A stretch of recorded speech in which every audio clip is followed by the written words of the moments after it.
Olá, estamos começando agora mais uma Economia em Foco, que você pode acompanhar pelo YouTube, pelo Facebook da Jovem Pan News. E hoje nós vamos falar das fintechs. É uma novidade do mercado financeiro que vem sendo até estimulada pelo Banco Central como uma forma de aumentar a concorrência no sistema financeiro, garantir condições melhores de acesso ao crédito, com taxas diferenciadas e também acesso mais fácil, talvez, a investimentos. E é sobre isso que nós vamos conversar com os nossos convidados. Aqui do meu lado, Vinícius Maeda, que é diretor de investimentos da Magnetis. Vinícius, muito obrigada pela sua participação aqui. Uma boa tarde. Boa tarde, obrigado pelo convite. E o Matias Fischer, que é diretor da AB Fintechs e é também diretor do meucambio.com.br. Matias, muito obrigada também pela sua Agradeço o participação. convite. Bom, e você pode depois deixar os seus comentários, participar aqui da nossa conversa, mas antes vamos explicar melhor. As fintechs, elas aproveitam toda a tecnologia que nós temos disponível, os smartphones, o computador, então a pessoa não precisa ter aquela estrutura física, que é uma coisa que acaba encarecendo muito. Agora, eu não sei qual dos dois gostaria de falar sobre isso. Qual é o outro diferencial que as fintechs oferecem? Bom, acredito que as fintechs têm o diferencial de não ter essa estrutura física, como você mencionou, mas elas também utilizam tecnologia muito intensivamente nos seus processos internos. Então, pela menor necessidade de pessoal, as fintechs acabam tendo uma liderança em custo e conseguindo oferecer para os consumidores produtos e serviços financeiros a taxas mais acessíveis. Acredito que outro diferencial das fintechs também é olhar muito para a população que hoje está sendo subatendida ou não tem até acesso a serviços financeiros. Então, exemplos são cartões de crédito, sem anuidade, tem diversos serviços que antes uma boa parcela da população não tinha acesso e por meio das fintechs agora elas conseguem ser incluídas no sistema financeiro.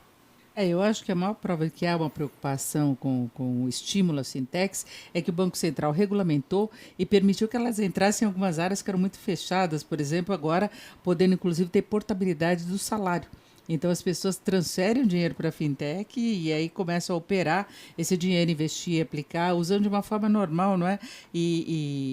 Vinícius, como é que você vê esse processo? Você acha que já avançamos bastante?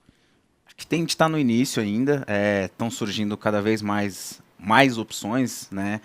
Seja de conta salário ou até bancos numa estrutura de plataformas digitais ou soluções de crédito, meios de pagamento, câmbio, investimentos em plataformas digitais que utilizam, como o Matias comentou, de bastante tecnologia, um foco no cliente, numa usabilidade mais fácil, mas acho que a gente está num estágio de estar engatinhando ainda. E aí, como é que fica a segurança do investidor, do crédito, para a gente começar a conversar? Porque muita gente fica desconfiada, né? Toda tecnologia, você não tem aquela presença física, não é? E muitas vezes o cartão agora tem tecnologias diferentes, inclusive para que você não use o cartão, né? Então, vai avançando cada vez mais. Como é que as pessoas lidam com isso com segurança?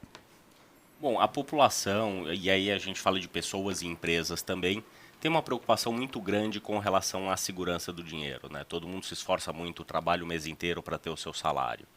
Mas as fintechs, elas também trazem muita segurança, ou em alguns casos a gente pode dizer que a segurança é até maior. Como você disse agora, tem a questão da portabilidade da conta salário. A conta salário, quando você recebe ela numa instituição de pagamento, numa fintech, as fintechs hoje têm uma necessidade de investir 100% do capital em títulos públicos ou no Banco Central, enquanto os bancos têm a necessidade do compulsório, que é de somente 25%. Então, só daí a gente vê que existem mecanismos, e o Banco Central tem sido muito coerente nas normas que ele vem trazendo, para dar toda a segurança necessária para o cliente e para o sistema financeiro nacional, que é uma grande preocupação dele também. Agora, no caso do investimento, Vinícius, a pessoa tem a mesma cobertura que ela tem em fundo garantidor de crédito? No caso de haver algum problema?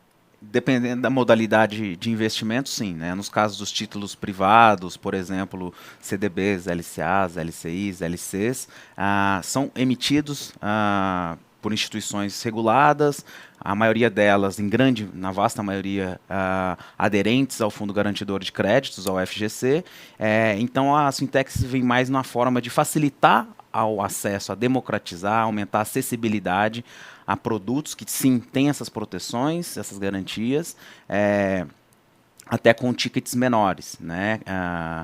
Mas é importante lembrar também que o mercado financeiro como um todo ele é muito bem regulado, né? Então, em vasta maioria, se não a totalidade, das fintechs operam dentro da regulamentação, dentro das diretrizes dos órgãos reguladores.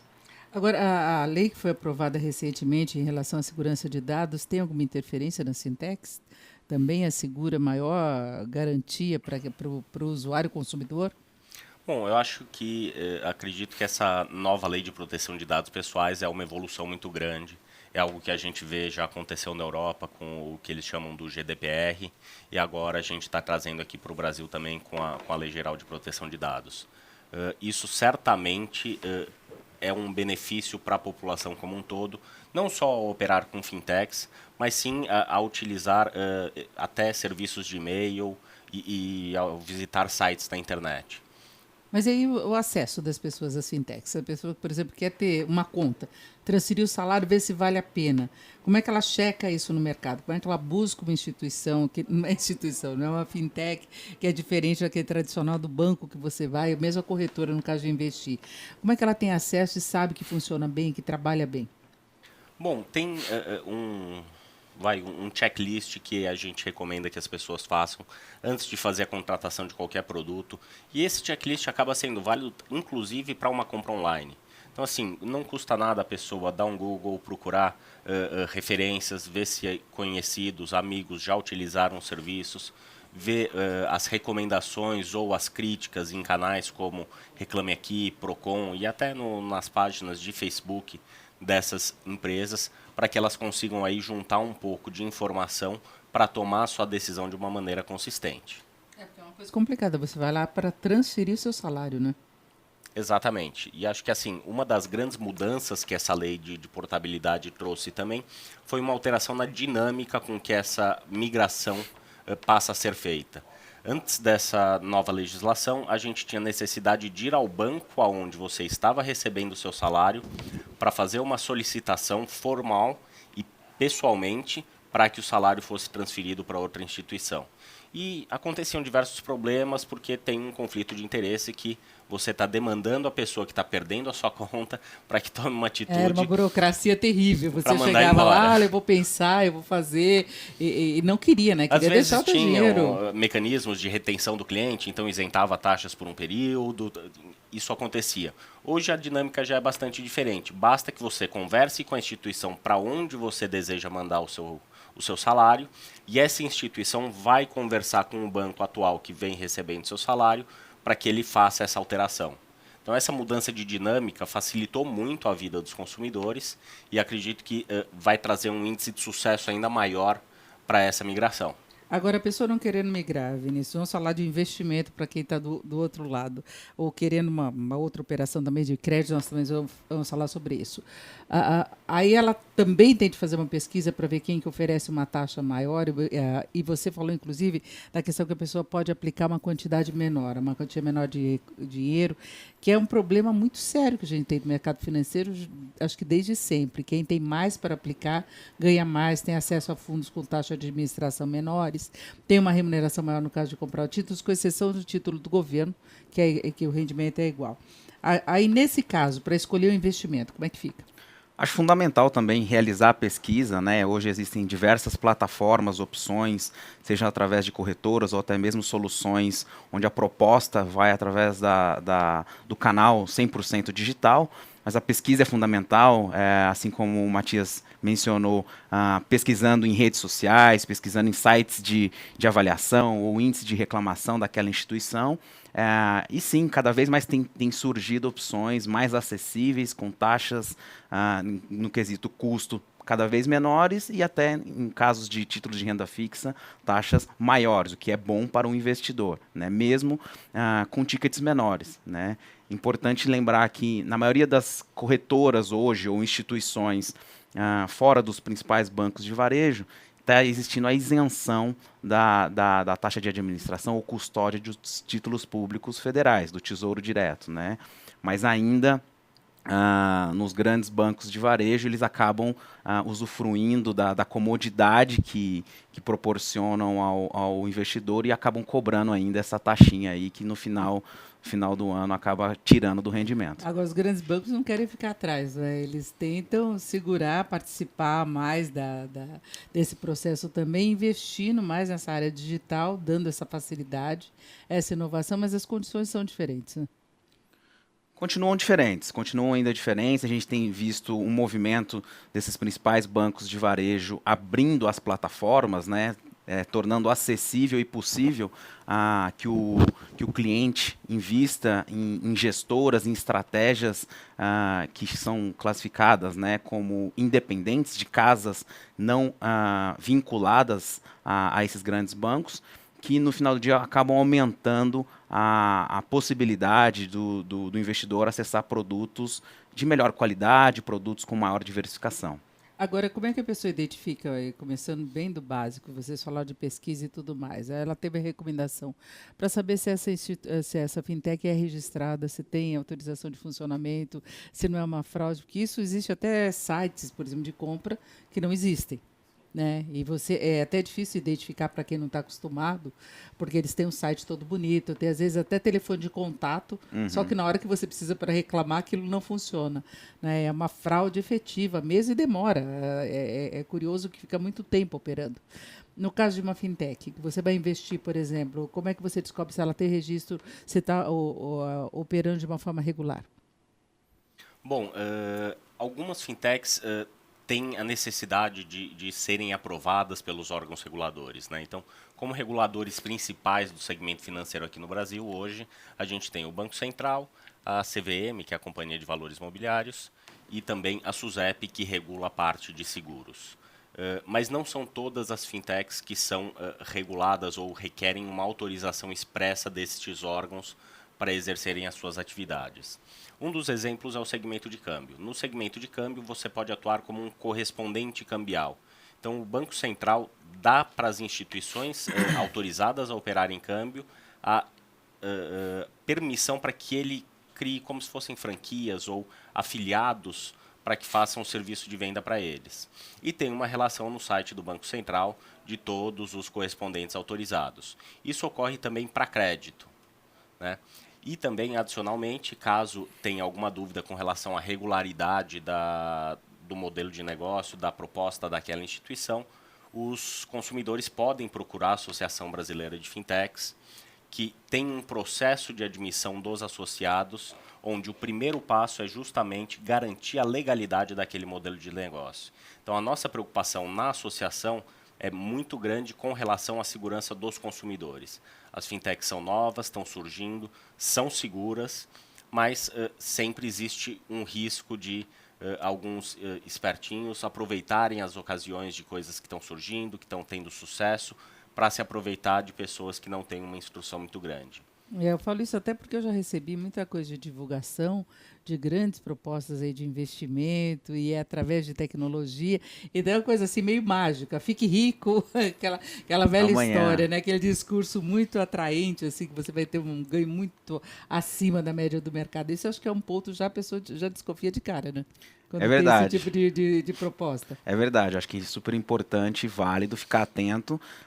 Existem diferenças de taxas, de custos, de uma forma mais acessível de você obter algum serviço, mas desconfiar, pesquisar e não tem muito milagre, né? Se o milagre é muito grande, é bom duvidar do santo, é bom investigar, porque pode ter pessoas querendo usar de má fé, de estruturas ilegais, pirâmides, enfim, que é importante sim fazer a pesquisa e verificar a idoneidade. No caso do Tesouro Direto, por exemplo, que você falou que muitas vezes não cobram, não tem aquelas taxas todas. A pessoa vai checar pelo site do Tesouro, escolher um título que ela quer investir. Aí escolheu a taxa pré-fixada, pós-fixada, o que rende inflação mais juros. Aí ela entra pelo próprio sistema para fazer o cadastro de uma fintech. E aí ela teria condições diferentes ou ela vai diretamente à fintech para falar que quer investir? Existem várias formas, né? O investidor ele pode fazer o investimento através do próprio site do Tesouro ou através de alguma instituição financeira, né? A fintech muitas vezes ela vai tornar a experiência mais simples, mais amigável, mais fácil de entender, né? Mas no fim do dia, o ativo, os títulos, vão ficar sempre estão lá custodiados no Tesouro Nacional com a participação da BMF, da B3, né, da BMF Bovespa. Agora, a diferença por não cobrar essa taxa é grande no ganho final? Você tem como exemplificar qual a diferença que teria de rendimento? Em algumas instituições financeiras, como bancos de varejos convencionais, né, eles acabam cobrando até 0,5% ao ano. Né? Já numa plataforma, numa corretora, numa solução digital, numa fintech, esse custo ele é isento, ele deixa de existir muitas vezes. Né? É um dinheiro que no fim do dia ele poderia estar economizando. Ainda mais com juros mais baixos. Né? Faz total né? diferença. Esse 0,5%. E em relação ao crédito? Bom, com relação ao crédito, acho que, se me permite fazer um parênteses, a gente teve agora a aprovação pelo Banco Central das fintechs de crédito, né? Onde o Banco Central criou, na verdade, 2 instituições financeiras novas com procedimentos simplificados. Uma é para fazer o empréstimo entre pessoas, que é a Sociedade de Empréstimo entre Pessoas, que seria, por exemplo, semelhante ao crowdfunding, a esse tipo de veículo, onde você pode emprestar dinheiro para outras pessoas por meio de uma fintech. E também teve a criação... Seriam os investidores que têm dinheiro disponível e repassariam através de crédito. Exatamente. Dessas linhas. Então, seria equivalente a você investir num CDB de um banco, por exemplo, onde você está emprestando seu dinheiro para o banco emprestar para outros clientes. Você está emprestando o seu dinheiro para outros clientes por meio de uma fintech. Então, essa ligação é direta com o intermediário da fintech, diferente do banco onde você empresta para ele e ele empresta para outra pessoa. Então, essa seria a diferença de dinâmica. E a sociedade de crédito direto, ela é a própria fintech que vai estar operando para ofertar o crédito? Exatamente. A sociedade de crédito direto é uma sociedade que tem capital próprio para oferecer como crédito para pessoas e empresas. Então, essas foram as 2 modalidades criadas agora no Brasil. E acho que assim é muito importante a gente falar o porquê disso. Por que a gente fala tanto da regulação de crédito? Porque antes tinha uma insegurança jurídica com relação a esse modelo de negócio. No Brasil, principalmente por causa da chamada lei da usura, que era para evitar os procedimentos de agiotagem no país. Né?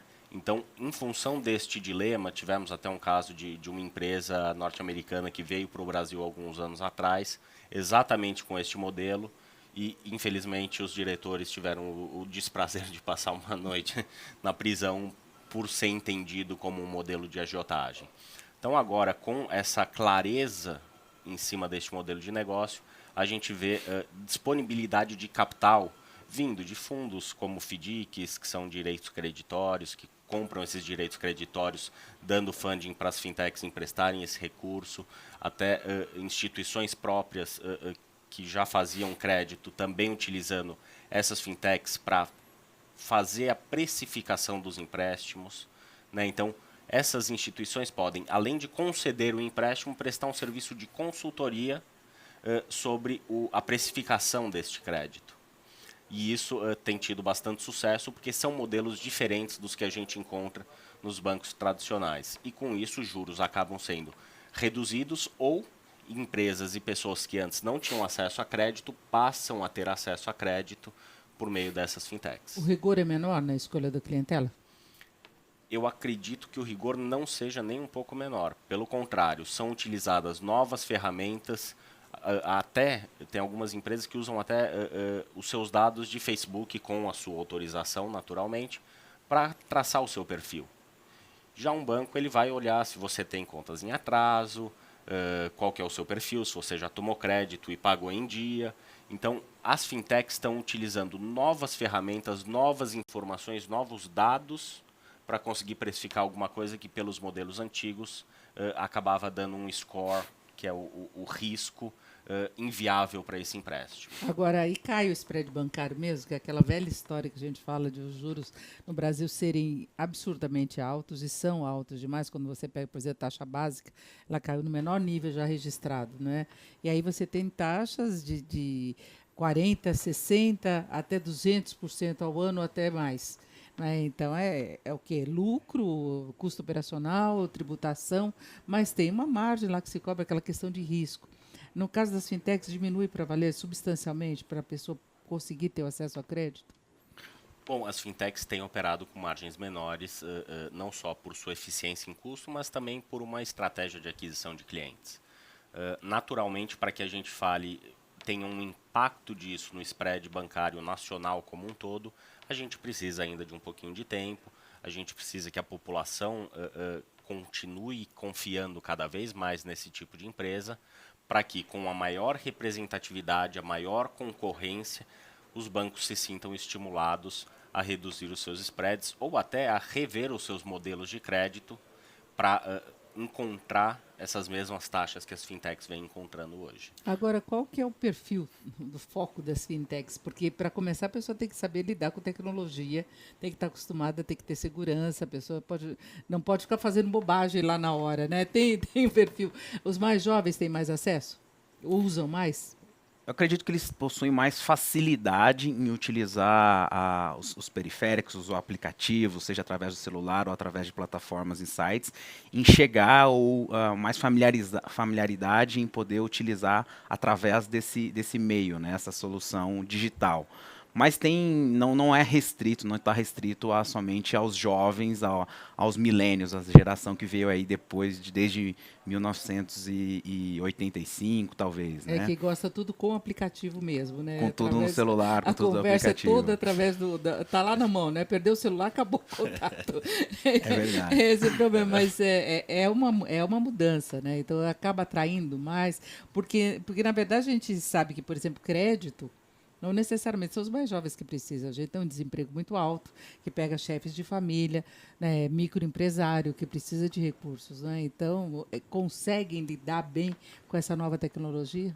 Como o Vinícius trouxe no começo do nosso bate-papo, uma das grandes preocupações das fintechs é a experiência do usuário. Então, as fintechs prezam por ter informações claras, de fácil acesso, e a interface, o aplicativo, os sites são muito intuitivos. Então, posso falar de uma experiência própria.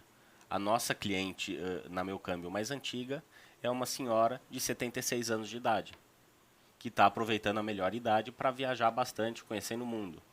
E ela é uma cliente recorrente, fiel e que não ligou para a gente nenhuma vez. Então, a gente acredita que esse empenho, essa preocupação com a usabilidade acaba quebrando a barreira das gerações e permitindo que qualquer pessoa consiga usar os serviços oferecidos por uma fintech. Agora, Matias, a gente teve, eu até usando esse exemplo do câmbio, nós tivemos muita volatilidade no câmbio nos últimos tempos, as pessoas que têm viagens planejadas ficam assustadas, preocupadas. No caso de uma fintech, pela compra tecnológica, ela tem mais condição de ter acesso a cotações mais baixas? Sim, como eu disse, a utilização intensiva de tecnologia tende a fazer com que as fintechs, de um modo geral, tenham liderança em custo quando comparadas às empresas tradicionais, né? Aqui, nesse caso específico, corretoras de câmbio e bancos de câmbio, instituições financeiras. Então, com essa redução de custo, as fintechs conseguem, mantendo a sua margem constante, economizar trabalho, inclusive das instituições financeiras parceiras, e dessa forma oferecer condições melhores do que se você fosse diretamente naquele banco ou naquela corretora. Agora, as pessoas precisam conhecer mais. Nós tivemos recentemente também um evento, na verdade, um evento específico da Fiesp em relação a isso, e os empresários, por exemplo, não conheciam muito, né? Cerca de metade que estava presente, a pesquisa demonstrou isso daí, o baixo conhecimento. Para as empresas também é uma alternativa vantajosa? Com certeza. Hoje nós temos diversas fintechs aqui no Brasil que são focadas exclusivamente no modelo de negócio do B2B, que seria business para business, né? Ou empresa para empresa. E sim, nós temos soluções de todos os tipos, desde câmbio, crédito, investimentos. Eu ainda não encontrei algumas. Se eu estiver falando alguma bobagem, Vinícius, você como especialista me corrija. Mas tem um filão muito grande de empresas que estão focadas e nichadas para esse tipo de segmento. E Vinícius, em relação aos investimentos, tem algum tratamento especial aí para as empresas?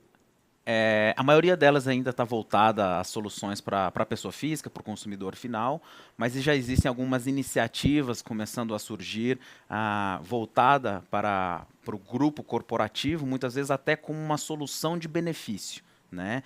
Ir até a empresa para proporcionar uma educação financeira, um programa de ajudar o colaborador a resolver em como quitar, pagar uma dívida, uma melhor forma de se planejar para pagar um financiamento e até mesmo um plano de a empresa poder proporcionar, além em eventuais casos, a previdência complementar, um plano de investimento onde o funcionário consegue ter um acesso a uma equipe de soluções de serviços digitais para ajudar ele a melhorar os investimentos, né? Então, mesmo sendo através de tecnologia, no caso das fintechs, na prática ela pode ter uma proximidade da clientela maior do que um banco? A gente vê sim, porque o meio de acesso, né, que são através de plataformas digitais, seja através de grupos e plataformas de comunicação no celular, o contato continua, ele pode ser próximo, né? Seja através de telefone, uma ligação, um e-mail, uma videoconferência. E eu acho que a gente vê que isso, o fato de ser digital não tem distanciado, mas muitas vezes deixado mais conveniente, mais cômodo e acessível para as pessoas. Quando a gente fala, por exemplo, no trânsito de São Paulo, você se deslocar aqui da Avenida Paulista, onde nós estamos, até a Faria Lima, muitas vezes você vai gastar aí meia hora, 40 minutos, né? Se você tem a opção de fazer via uma videoconferência, um chat, fica muito mais simples, muito mais cômodo. E tem um meio de campo assim nas instituições financeiras, nos bancos tradicionais, que às vezes você perde muito tempo por conversar com pessoas que não têm a informação que você precisa.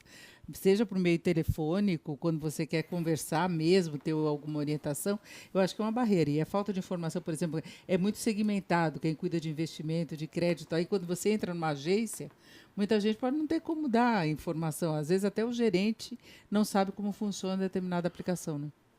Isso realmente acontece. O acesso às pessoas com as especializações dentro de grandes instituições tende a ser um caminho um pouco mais tortuoso do que numa fintech.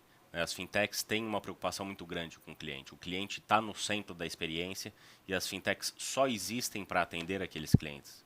Então, muitas delas foram criadas com base em más experiências de seus fundadores, inclusive. Então, tudo que as fintechs não querem é que o cliente se sinta deixado de lado, se sinta inseguro. E como que a gente faz isso? Como o Vinícius disse, por meio de uma comunicação intensiva.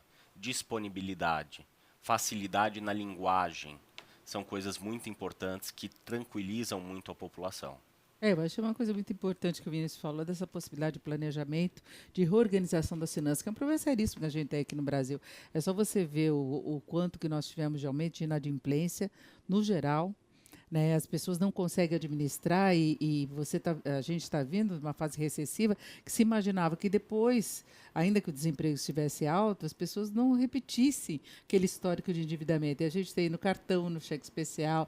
Então, falta essa cultura de administração das finanças de uma forma mais eficiente. E aí tem esse planejamento. E, inclusive, você falou de planejamento de longo prazo, meio que substituindo um plano de previdência, que eu acho que é uma coisa fundamental quando a gente sabe que a Previdência vai passar por mudanças, né? Então, essa visão de longo prazo, e aí pegando muitos jovens, boa parte não tem registro formal, não vai contar, vai trabalhar sem ter essa perspectiva, um dia vou me aposentar. Eu acho que isso vai ficar cada vez mais distante, né? Sem dúvida. A parte de educação financeira tem e sempre apresentou um papel fundamental aí em poder ajudar a população a tomar decisões mais inteligentes ou decisões melhores ao longo da vida, né, da vida adulta principalmente. Existem soluções, aplicativos, inclusive, que ajudam no gerenciamento das próprias finanças, mas até mesmo a recente mudança da lei trabalhista tem permitido com que pessoas, muitas vezes, não sigam um modelo convencional ou antigo, né, de interagir com o seu empregador, né? E aí, nessa linha de raciocínio, talvez não tendo ali a previdência social muitas vezes, né? Então o planejamento é fundamental porque pode ajudar e complementar a renda e até ajudar no período final da aposentadoria, por exemplo. Porque quando você entra simplesmente num plano de previdência, você está delegando a gestão do teu patrimônio para aquele fundo. Se uma hora você não gostar, você tem a portabilidade. Agora, o gerenciamento dos investimentos para você ir ter numa carteira, uma cesta de investimentos, eu acho que pode produzir muito mais resultado e você tem mais flexibilidade, né? É verdade. Você tocou num ponto também que é recente, tem tido um impacto grande de forma a gerar mais benefícios ao investidor, Denise, que é a portabilidade também das previdências, né? Hoje em dia você não precisa ir mais ter todo aquele sofrimento, você já consegue ir na ponta que vai onde você deseja levar o seu recurso e eles ali fazem um processo muito similar ao da conta salário, né?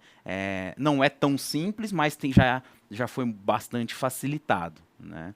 Agora, vocês acham que as fintechs vão conseguir mesmo romper esse esquema que nós temos no Brasil, essa fortíssima concentração bancária, que a gente percebe claramente pela legislação, pela regulamentação do Banco Central, pelas iniciativas, que ele viu por aí um caminho para aumentar essa concorrência. Na prática, vai funcionar? Vai levar muito tempo para fazer diferença na composição do mercado? Denise, nós estamos num momento inicial, né? Então, realmente, a partir do momento em que quebra-se a barreira, a tendência de uma aceleração nesse processo. Mas, ao contrário do que muitas pessoas pensam, né? Fintechs e bancos não colidem. Eles caminham juntos, né? Então, qual que é uma das expectativas? É importante que nós tenhamos bancos, que nossos bancos sejam sólidos, e que eles tenham bons produtos para ofertar. As fintechs conseguem, de uma certa maneira, provocar os bancos a melhorarem os seus produtos, utilizando o canal de atendimento das fintechs para fazer esse processo de distribuição. Então, acredito que sim, as fintechs vieram para ficar, vieram para mudar esse cenário no país. Precisamos ter um pouquinho de calma, precisamos ter muita confiança nos empreendedores. Recentemente, a associação, junto com uma empresa de consultoria, realizou um censo, né, então uma pesquisa bastante profunda, e a gente vê que, diferentemente de outros segmentos, no segmento de fintech, mais de 97% dos fundadores têm diplomas de curso superior. Então, realmente é uma equipe muito capacitada, um pessoal muito comprometido, porque quando a gente está falando do nosso dinheiro e dos outros, a gente não pode correr nenhum risco, não pode ser displicente em momento algum. Porque quando eu falava de quebrar a concorrência, é porque leva os bancos a práticas diferenciadas do mercado para não perder esse espaço. Né? Então, tem as outras oportunidades, outros nichos de mercado que vão surgindo, plataformas para investimento. A gente percebe, inclusive, que eles tentam abocanhar as que vão surgindo, que tem muito mais resultado, para preservar a fatia de mercado. Mas é uma coisa que quebra aquele esquema de juros, de serem muito parecidos de um banco para o outro, tanto no crédito como no investimento, né? Eu vejo que a concorrência, no fim do dia, eu acho que sempre benéfica, né, para o consumidor e para a indústria como um todo, para ela se desenvolver, como o Matias mencionou, para ela buscar uma melhoria constante, né? Então, nessa linha, acredito que as fintechs vieram, sem dúvida, para ficar, para trazer uma solução melhor, mais simples, voltada ao consumidor. E também concordo, os bancos não vão deixar de existir, eles têm seu papel importante, relevante na indústria, no país. É mais uma complementariedade, uma evolução da indústria como um todo. Quando a gente olha mercados mais desenvolvidos, esse movimento também vem acontecendo de uma forma muito acelerada, e no Brasil isso também tem sido uma realidade. A gente percebe que os bancos, né, eu já até salientei isso, que eles correm atrás de manter sempre a atualização nessa questão de tecnologia, de novos canais, de novas formas de atrair a clientela, de se modernizar mesmo. É uma pesquisa tecnológica constante. Eu acho que até para os bancos interessa um pouco reduzir também o quanto que se tem de estrutura para esse atendimento, né? Mas é um desafio grande, né? É um banco que já nasceu ou vem com um histórico, um legado, né, de milhares e centenas de agências, de uma estrutura física muito pesada. Fazer essa mudança muitas vezes representa um impacto muito grande, né? Seja no corpo de colaboradores, na maneira como pensam, como tomam decisões, né? Então, muitas vezes, acredito que eles aguardam que a inovação acaba se evoluindo, se desenvolvendo, e aí em algum passo com um pouco mais de cautela ou até lentidão, fazendo alguns movimentos, né? A gente vê isso em diversos segmentos aí da indústria, seja de investimentos, seguros, meios de pagamentos, tem sido um histórico aí. Oi, a gente vai chegando no fim, mas eu queria deixar muito claro assim, como é que as pessoas lidam com as fintechs. Elas fazem todas as operações de forma tecnológica. No caso, por exemplo, de levar o salário, se ela precisar resgatar o dinheiro, se ela precisar ter o dinheiro no papel mesmo, como saca, onde pega, indo no básico mesmo, como é que isso funciona? Legal. A grande maioria das instituições de pagamentos autorizadas a receber os salários das pessoas, né? Temos aqui exemplos como o Nubank, Banco Neon, ou Neon, instituição de pagamentos, Brasil Pré-Pagos. Eles têm convênios com outras empresas, como, por exemplo, a rede de caixas eletrônicos do Banco 24 Horas. Então, a pessoa com o seu cartão consegue ir até um caixa eletrônico e retirar os seus recursos à medida que ele necessita. Então, não é porque a empresa não tem pontos de venda que ele só vai ter dinheiro virtual. Pelo contrário, ele vai ter acesso aos mesmos serviços que ele tem numa instituição tradicional, porque as fintechs sabem a importância de dar essa alternativa para os consumidores. Agora a gente percebe que, de qualquer forma, há uma mudança do mercado, das condições, que vão deixar cada vez mais de lado essa questão física. Por exemplo, você pega a geração mais nova, tem muita gente que nunca preencheu um cheque. Né? E não é porque não tem conta bancária, é porque não usa mesmo, usa o cartão. E, no caso agora, você pode ter, inclusive, cartões que não existem fisicamente, o cartão. Cartões digitais, né? Cartões digitais. Aí opera basicamente pelo celular. Exatamente. Então, são diversas tecnologias. Hoje você pode, eventualmente, fazer o seu pagamento com uma pulseira. Também. Então, não é o celular, não é um cartão, não é nada, é uma pulseira, um anel, um colar, qualquer coisa. Então, as coisas estão mudando bastante, de uma forma bastante rápida e trazendo novas alternativas, né? Eu acho que a grande preocupação também das fintechs é empoderar o consumidor, dar para o consumidor o poder de decisão e de escolha daquilo que melhor cabe para ele, daquilo que melhor combina com ele. Diferente de grandes instituições que têm uma receitinha, os produtos mais vendidos, os produtos da época e assim por diante. Então, acho que esse é um outro grande diferencial, voltando à sua primeira pergunta, das fintechs com relação às outras instituições. Olha, eu acho que vale pesquisar, né? Vale a pessoa buscar essa oportunidade. A gente teve essa conversa aqui no Economia em Foco exatamente para isso, para mostrar esse novo nicho de mercado que tem ganhado força, que tem muito espaço para crescer, vai crescer certamente, né? É uma inovação que eu acho que não tem limite, né? É uma situação constante, né? Veio para seguir adiante, as pessoas têm de se atualizar e têm que buscar oportunidade. Então, pensa que do lado do investimento pode ganhar mais, do lado do crédito pode pagar menos. Então, isso é um grande atrativo. Ganha-ganha. O ganha-ganha. Então, é tentar com segurança, né? Isso é o mais importante. Com certeza. Pesquisando. Eu agradeço muito a participação, então, do Matias Fischer, que é diretor da BFintex, e também do meucâmbio.com, né? E o Vinícius Maeda, que é diretor de investimentos da Bagnetes. Muito obrigada aos dois. Obrigado a você e a Jovem Pan.